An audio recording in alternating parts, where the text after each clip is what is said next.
Hi friends, ഏവർക്കും സ്വാഗതം. ഞാനൊരു ചേനപ്പിണ്ടി തോരനാണ് ഉണ്ടാക്കാൻ പോകുന്നത്. അതിനുവേണ്ടി ഒരു ചേനയുടെ പിണ്ടി എടുത്തിട്ടുണ്ട്. അത് തൊലിയെല്ലാം ചെത്തിയെടുത്ത് ചെയ്തിട്ടുണ്ട്. ചേനപ്പിണ്ടി എടുക്കുമ്പോൾ ഒരിക്കലും നമ്മൾ കഴുകിയിട്ട് അരിയരുത്. അരിഞ്ഞതിന് ശേഷം മാത്രമേ കഴുകിയെടുക്കാവൂ. ഇനി നമുക്ക് തയ്യാറാക്കാം.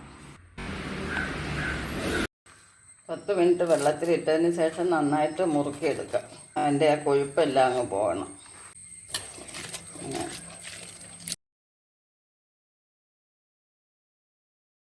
അതുകൊണ്ടിനി ഒരു കൈ ചെറുപയർ വെള്ളത്തിൽ ഇട്ടിട്ടുണ്ടായിരുന്നു കുതിർക്കാൻ.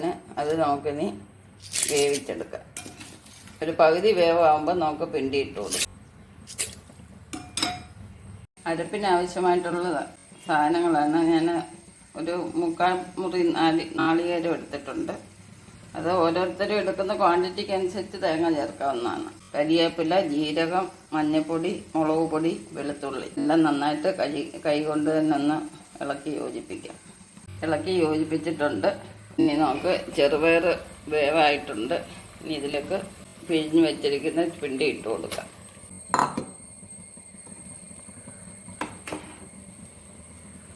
അരപ്പ് ചേർക്കാവുന്ന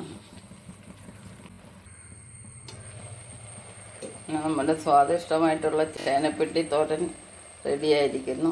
നല്ല ടേസ്റ്റാണ്. ഈ വീഡിയോ എല്ലാവർക്കും ഇഷ്ടപ്പെട്ടിട്ടുണ്ടെങ്കിൽ ലൈക്ക് ചെയ്യുക, ഷെയർ ചെയ്യുക.